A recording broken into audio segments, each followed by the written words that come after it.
Who's gonna beat the Chargers this week? Bo Buddy. In this video, we go behind enemy lines, talk to NFL insider NFL Mike about just how great this matchup is for the Denver Broncos against the Chargers. A lot of banged up dudes. And their defense has been playing at an elite level, but two of their games were against the Panthers and the Raiders, and they had a whole half with the Chiefs playing without Rashee Rice unexpectedly. So I think the Denver Broncos match up perfectly, but let's dive in and hear what NFL Mike, Chargers insider, has to say. Tell me, what are the vibes in Chargers land? Is there a Chargers land? How's everybody feeling? Hollywood, Los Angeles, where we play football, Ben. Don't let any of these other fan bases fool you. Try and make you think that they own LA or that LA is in their name even. It's not. The vibes are good, man. The Chargers just coming off the bye week. We got to get healthy. It's kind of funny because early on in the preseason, frowny face in that week 5 bye. Everyone always wants a later bye, but it's almost saved our lives here. The Chargers needed this really bad. Hopefully both tackles can get healthy. I think that's key in this game.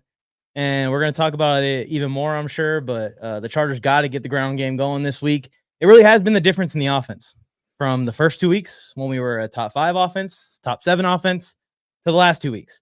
One of the worst offenses in the league as a whole. So I think getting J.K. Dobbins going on the edges with those tackles, getting Gus Edwards going up the middle early in that game is going to be key. And we might both be in the stadium for that game. And if you see Gus Edwards going, you see J.K. Dobbins going, you're going to know I'm in there somewhere going, oh, this game's already over. Yeah, man. Oh, absolutely. Yeah, if we can't stop the run, I don't feel good about it. But, dude, I feel good about us stopping the run for like the first time in the past 8 years. So that is a huge swing up. Talk to me about Harbaugh after a bye, because my homer take is I don't want to play Bill Belichick or Andy Reid off of a bye. They're like X's and O's and they're in the basement doing Red Bull and scheming up stuff. But I feel like Harbaugh is more of just a vibes. Who's got it better than us? Does Harbaugh off a bye? Is there a strategic advantage? Well, yeah, I mean, the biggest thing really is, can the Chargers get something going down the field in the passing game? And it hasn't really developed yet, and it's kind of shocking, actually, because the running game has been so good. You'd think that the play action would be feasting, but the receivers, unless we've schemed it wide open, haven't been getting a bunch of separation. And that's why I get to maybe we get a little bit more time to review what's going wrong in some of these plays. How can we play leverage versus this Broncos secondary, because they're very, very good. And especially one player individually in the secondary that we probably are going to avoid throwing towards entirely. But I think, how can we leverage what the Broncos have done successfully this year and what they're going to keep doing in this game, obviously, to get the Chargers receivers some separation outside of just trying to line up and go man-to-man? Because I don't think even the Chargers are looking at this and thinking they're going man-to-man with number 2 versus 1 here. So I think that might be the key advantage of getting the bye week schematically, game plan wise, is you get to really evaluate one more game on Denver than Denver has on us. And also, the last 2 Chargers games have kind of been thrown away by injury to a point where it's hard to kind of take anything strategically out of it, other than we tried to run the ball early, it failed, and then our quarterback got hit because we don't have a starting caliber tackle out there, and the game ends right there because the quarterback gets pulled from the game. But you go look at those first 2 weeks, it was electric. So I think there's a little bit of an element of surprise in the passing game coming out of the bye week, because the Chargers really haven't found what's working. So Denver can't really key in on, oh, this is the guy they're going to. This is probably what they're going to on third down. This is probably what they want to try and get here on second and goal in the passing game if they drop back, because it's kind of been random. Yeah. Man, for homer take again, being hey, we haven't been able to do it, so that's an advantage for us. That, I don't like how that sounds, right? If you haven't been able to do it against worse defense, I guess, how about this? Well, I just mean, as far as just answering your question of coming out of the bye, what is really Harbaugh going to be able to work on? I mean, we know what we're trying to do on the ground, and I have it in my notes here. We're not coming out and surprising the Broncos. That's man on man. Good luck stopping us. We're going to put 3 tight ends and a defensive tackle on offense, and good luck. I mean, and the Panthers, they didn't have very good luck. the Raiders didn't have very good luck in the second half. So we'll see how the Broncos do. That's really going to be the key for the Chargers offense early. That's not the surprise. I just mean specifically for the question coming out of the bye week, what can Harbaugh do to really take this thing or use the bye week as a big advantage? Let's get something going down the field because that's been absent. McConkey's made a few big plays. Quentin Johnson, like I said, when we've gotten him schemed wide open, he made one contested catch up the sideline on J.C. Horn in the Panthers game too.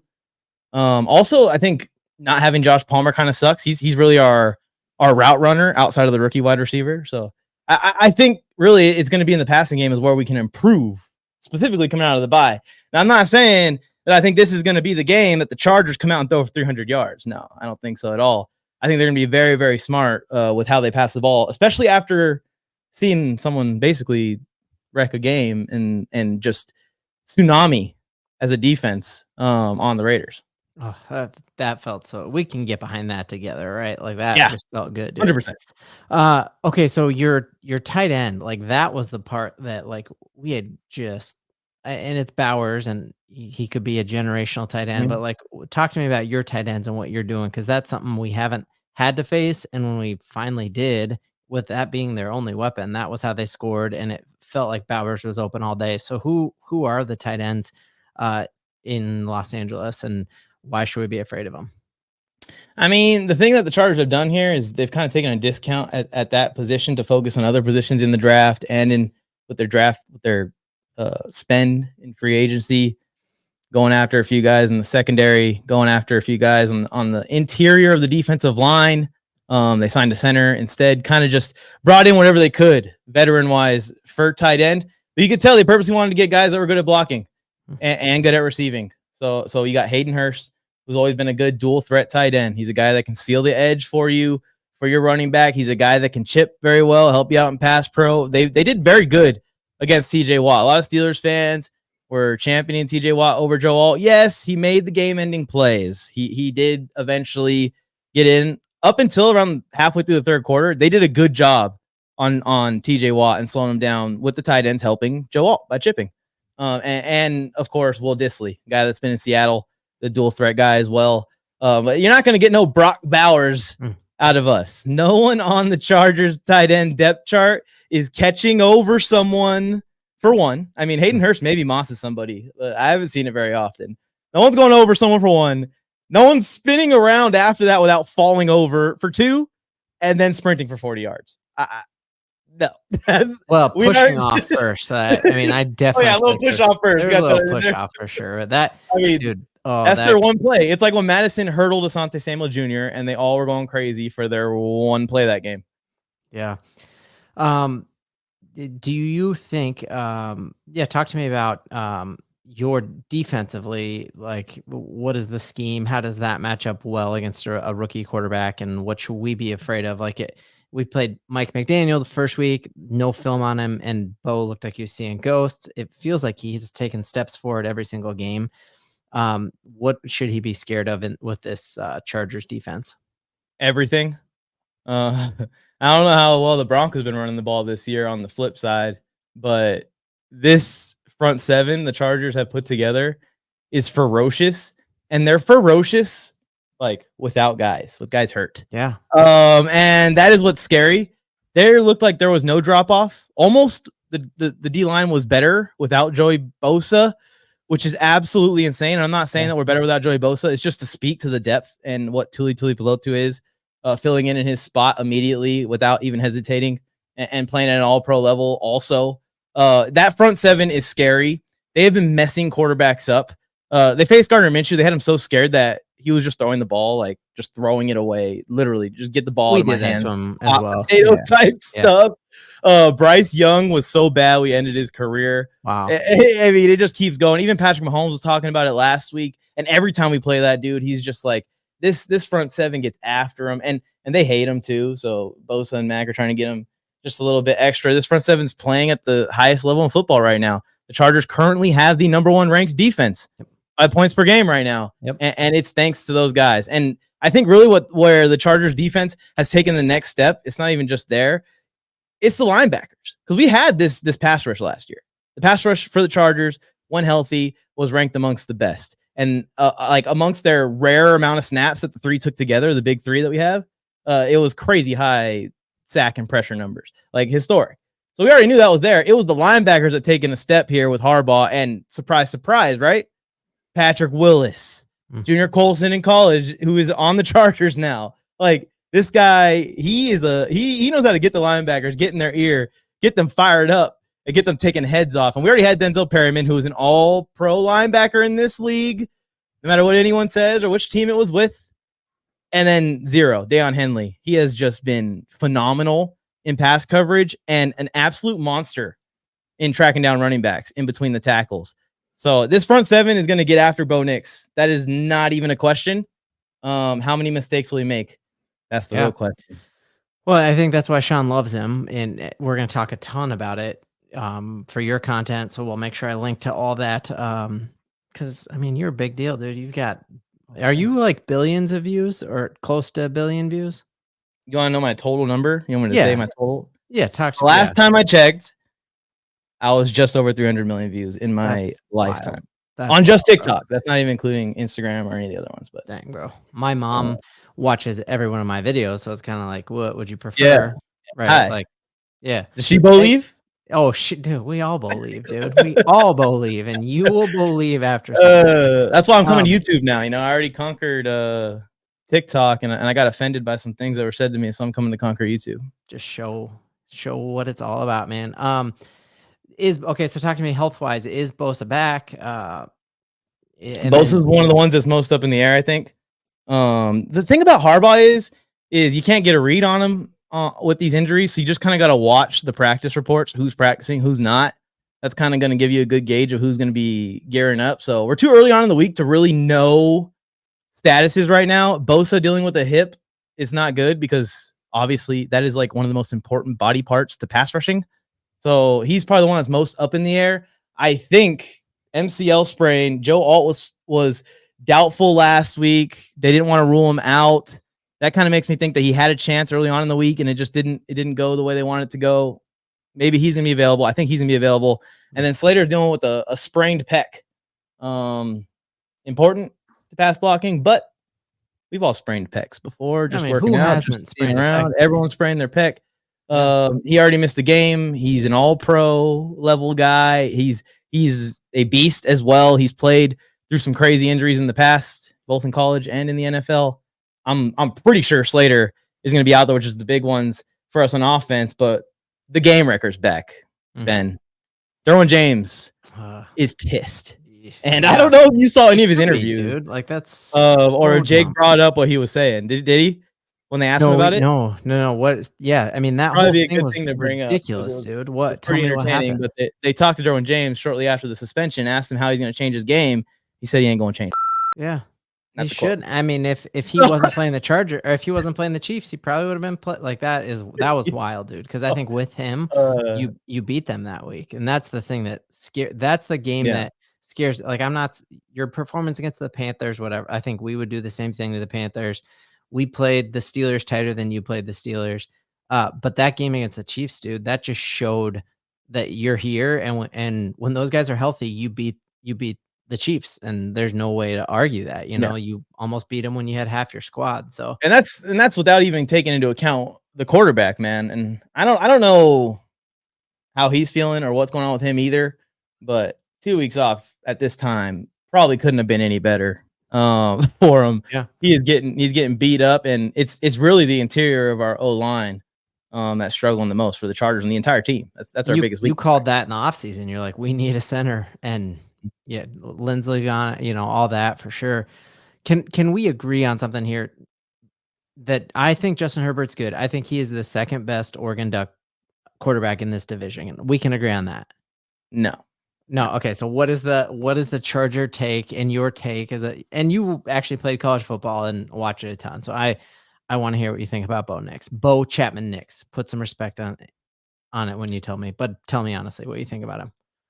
It's kind of unfortunate actually, because I watched the first 2 games in their entirety and I left both those games thinking Jared Stidham might have been able to win these things. Yeah, I do too, actually. And I haven't watched the last 3. I've just seen kind of the highlights, but I saw what he did against Vegas. That was impressive. And Yeah. I feel like that was his best game so far this year. You throw out that Jets game kind of. I tried to look into it and really try and find it, and you just find out that there's basically a tornado going through town that day.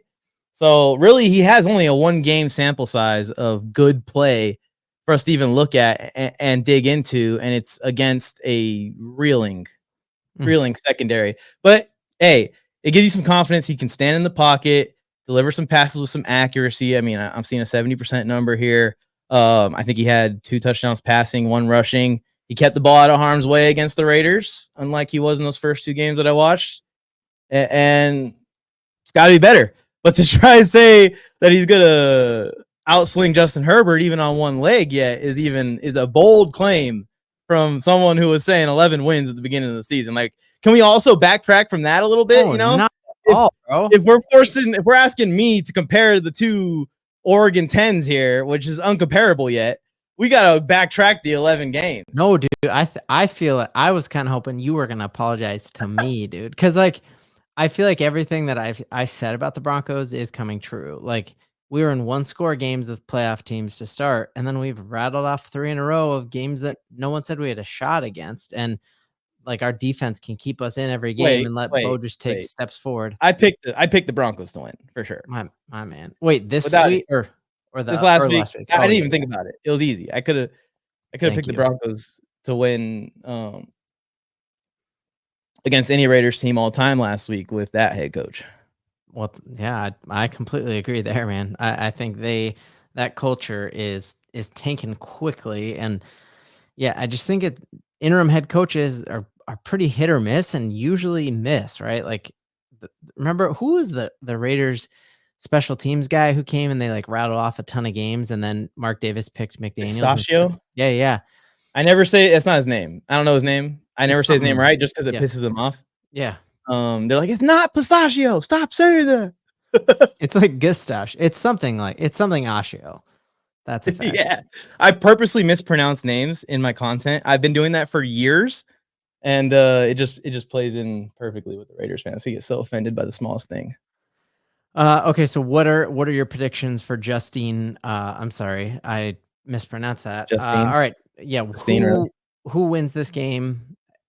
Your score predictions. I got the Chargers winning the game, obviously. It's an unbiased pick, by the way. All of my Chargers predictions have been unbiased, even the time that I took Easton Stick to win a game. So just keep that on your mind. But I think that the Chargers, they got to get the run game going. I already mentioned that a bunch of times, and then avoid the dumb mistake. That's it. I mean, I really feel like the Chargers are better at quarterback, no matter what Bo knows. I like I like the Chargers offensive line better than I like the Denver offensive line. We got to block the Denver defensive line, which I also like some of the matchups there. So I think that the Chargers, when you look at it, even to the other side of the ball, this front seven chasing down a rookie quarterback, Denver hasn't been super great running the football this year themselves. That's kind of how I pick games. Who's better at QB, head coach, offensive line, defensive line? So I'm going Chargers 24, Broncos 14. And before Broncos fans tuned into the video get too offended, that's 2 more points than we're allowing on average. I'm telling you that your offense is going to do better than the average offense against the Chargers defense. That's a good thing. Yeah, and I think to your point, like you're number 1 EPA, we're number 2. And I would just say that I think we've played tougher offenses than you have. And so I think our defenses are very comparable. If Herbert's 100% healthy, it does scare me. And I'm actually less, I still think the Broncos win, but if he's 75% healthy. Yeah. Yeah. I mean, he's legit, dude. I can't stand playing him. That's for sure. Cause he's got an arm, but I just think I was wrong. I'll admit I was wrong on thinking that you sending Keenan Allen was a mistake just because he is dinged up and hasn't shown. And it seems like that's maybe why you got rid of him. But yeah, I don't see a receiver on that team that totally scares me, especially with Palmer out, like you mentioned. And just Pat Surtain is the best corner in the league. But I think Riley Moss isn't getting the love he deserves. The Great White Hope, dude. PFF ranks him higher than Surtain even. And that's a wild take there, but he looks good. And our slot corner is incredible as well. Jaquan, and we had a debate on the roundtable. Like obviously slot corner is a much different position, but he's gunning for the Pro Bowl at slot corner. So it's going to be a really interesting matchup. And you're right. It is going to come down to who can rush the ball. Javante's kind of gotten going, but he hasn't looked like the Javante we were hoping for. But I think he's gotten better these past 2 weeks for sure. We're unleashing the secret deep threat this week. Ooh, no one knows. Who's your secret deep threat? He's a secret. That's the whole point. Oh. And then also, I'll give you a hint. He hasn't played a game yet. And then also, you'll meet our wide receiver one. Don't worry. You'll meet the new Keenan Allen this weekend, Bo. Or Bo, Ben. Bo will meet him and Ben will meet him. Who's the new Keenan Allen? You'll see. You'll see when he's got like 101 or so. And he hasn't played a game. Now I'm gonna have to like go look. No. The new Keenan Allen has played a game. The secret deep threat hasn't played a game. So you're meeting 2 new people this weekend that you didn't even bring up yet. So so also you might meet NFL Mike. He is going to Mile High. I am. I got my tickets. Okay, if people see you, what should they say to you so that they know? Hi. Hello. What's up? Are you gonna be wearing a Chargers jersey? Yes. Oh man, that's okay. Well, what else would I wear? But I don't know. I'd take a shirt off if I was built like you. I will say one thing. I am giving away some Broncos merch. Ooh, I don't know. How do we? I told you about it. I think right. I'm working on a clothing brand. You see the shirt behind me? Oh, this side. Herbert back there. That's the Chargers version of the shirt. It's called Fifth Down .shop. If you guys want to check it out, we have a Shannon Sharp version of the shirt. It's actually pretty dope. Give me it and I'll wear it on an episode and I'll link to it, bro. We're working on it. Yeah, we got to first get some sales to build some funds to send stuff to you. But we're going to eventually get there, and we're going to reinvest in marketing in the path of sending it out to people that we love, like you. So yeah, fitdown.shop. You guys want to check out the Shannon Sharp shirt? I'm going to be giving away one at the game, and then I'm giving one to my buddy who I'm going to the game with. So if you guys see me and I haven't given it away yet, the way you enter is going to be just to like record a video with me talking. So 100%, dude. So fifth down shop. .shop. Yeah. Oh, fitdown.shop. Just okay. .shop. Yeah, fitdown. Now, is the Shannon Sharp shirt like him on a FaceTime call or him? Oh, that's sick. Or is it him playing? Or remember when he went live and that was a really controversial thing? Is it that or something? You guys are going to have to go check it out to find out. But I will say that there are some cheeks in the design. So. Oh my goodness. Check it out. I'll link below. Check it out. All right. I got Broncos 24-21. Let's make it interesting. What's the bet? Like, what are we going to do if I'm right, when I'm right? Because bro, I've been right kind of on a hot streak now. I don't know if you noticed. I don't like doing lame bets. It's got to be something good. Okay. Be something lame. Well, or money straight up. Like I don't do that. If we're going to do something lame, just put $100 in the line. That's basically what I was trying to say before, but I can't say that obviously on every channel on the internet. But yeah, whatever you want. I don't have anything in mind. Like I didn't come prepared for this. Otherwise I would. I'm pretty creative with this kind of stuff. We will text and come up with something and I will drop it on the Saturday video. We should lock it in. Pre-game picture. If we're both there, we'll lock in this bet, whatever it's going to be. Money, dude. I can't wait, dude. All right, well, make sure you check out all of NFL Mike's amazing content. I will link to it below. And can you just give me... Oh, dude, I got his book right behind me. That's my man right there. Dude, Bo Nix is like legit like a Tebow-like leader here. And that's leader. I was about to say, you did. Oh, no. Yeah. We don't want a javelin thrower out there. Yeah, he's got a much better arm than... I love Tebow to death, man. Yeah. Just the person he is. Dude, Tebow would be... Like, would Tebow actually be okay in today's NFL? It's like changed so much, you think, or no? No. I mean, he's like Anthony Richardson. Yeah. Like you see what's going on with him. It's not going well. Very similar situation where guy can just run anyone over he wants, but that's just not going to lead to success in the NFL at quarterback. And it didn't with Tebow either, honestly. Oh, that's a good point. Yeah. All right. So you gotta look in the camera and you gotta say, I believe, if you do. I don't. Oh gosh. Okay. Well, I drew lock leave. Oh, you're the worst. Okay. Thank you so much, man.